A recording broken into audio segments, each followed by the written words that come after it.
So this morning, while Simon is performing his duties of feeding the pigs and pulling weeds, a bucket full for the pigs, Lucas and I are starting with the roll out bun on the road. And now an interesting thing happened. The swale ends where this thing comes into the road. There's almost as if there's a water ditch coming into the road. But now, if we had to build the swale right where it ends, just continue with it, we would catch most of this water, but we'd also create a sort of a puddle or a dam here. So now, I'm going to talk there in front. I hope you're going to be able to hear me. We will have to make it wider like this, and then bring it up all the way here, catching just a little bit of that, bringing it down, and then rolling it out. Now we've had complaints from some of the people that has to drive past here, so we will have to make it much wider rather than higher. So it's going to be at least 2 meters wide, maybe even a little wider for the cars to be able to cross, and then we'll just do a slight way to bring it over. Luckily the soil is quite sandy, so it's easy to work with. Lucky and unlucky. Lucky because it's easy to work with, unlucky because it's sandy soil wash away a lot easier. But yes, that is what we have to work with for now. A week or two ago I also showed you how the donkey stripped all the bark from our trees. Now this is an invasive tree, but I still would like to have it live. Now the good news is that they are all turning green. So they survived. As you can see, new green shoots on all of this. This one, the bark is turning green. It will get more leaves as we speak. And so I think one of our saving graces was the fact that we didn't get rain. Because I think if you strip the bark and you get rain, then it gives life to a lot more pathogens, and that would then kill the tree before it gets a chance to recover. I think because we didn't get rain, the pathogens didn't have a chance to enter anywhere or live, and that made these trees survive. They've got deep tap roots where they obviously find moisture somewhere in the soil, and that allows them to start putting on leaves even before there's any rain. But they are a good indicator of how this whole place will turn green. Now this is just currently a wasted zai pit land, not growing anything, just here to put some soil water in the soil and slow down the water a little bit.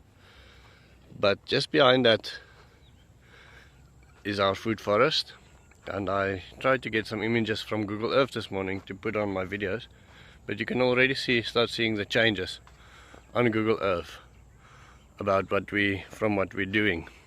Yeah, in less than a year the trees already seem greener. Everything seems like it already starts making sense. Every day I'm surprised by the ducks. Something as important as a prickly pear, for instance, they leave alone. The onions they leave alone. The mulberries they leave alone. But this little guy, this is actually a controlled weed in Namibia, an enemy of the state kind of thing, and they seem to enjoy eating that one. Very strange indeed. And then about 2 weeks ago I cut these prickly pear leaves off of the other ones, and so now they've curled over, the wounds have healed, so they are ready to become part of the food forest as well. We will plant them. They are very climate appropriate, and they will produce maybe in a year or two's time. See, what the other thing that the tires does is it protects the little trees against the ducks. Now I'm not sure whether they would eat a pawpaw or papaya like this, but the tire just keeps them from being able to access it easily. They don't try, but they go in there and they eat the little weeds that comes up. Much more gentle than a chicken. If there were chickens in this food forest, they would have been, everything would have been destroyed, or we would have had to put much better protection on everything, because a chicken will jump in here and destroy this little citrus tree. Now this citrus tree is being watered by that swale over there. That swale is planted with spekboom and loads of other things. Captures water in there, in that little hole there. That's about 1 meter deep, filled with worm castings, and then just gives water and food to that citrus tree over there and this citrus tree over here. I believe that with these water harvesting structures we'll probably have to water this year and maybe one more season, and then after that the soil should be charged with enough water to never have to water these trees again.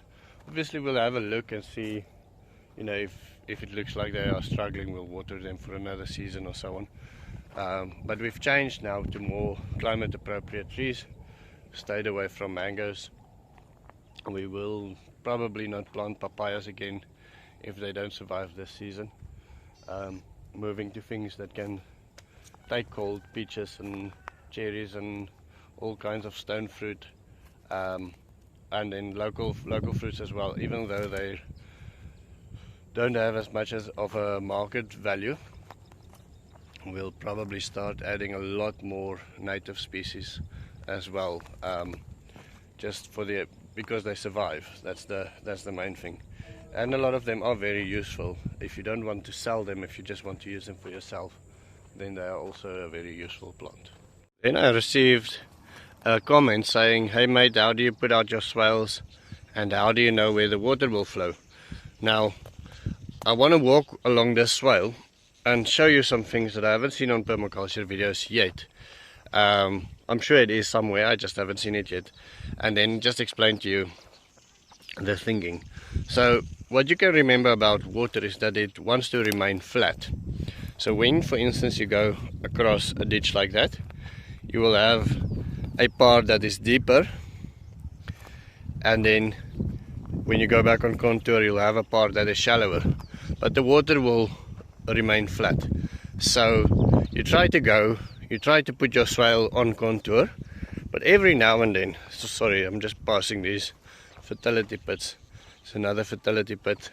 Every now and then, for instance, you'll have to cross a ditch. So this is an accidental man-made ditch, but we took the level on that side and we took the level on this side. I see the wind is picking up like crazy again, so I'm just going to speak louder.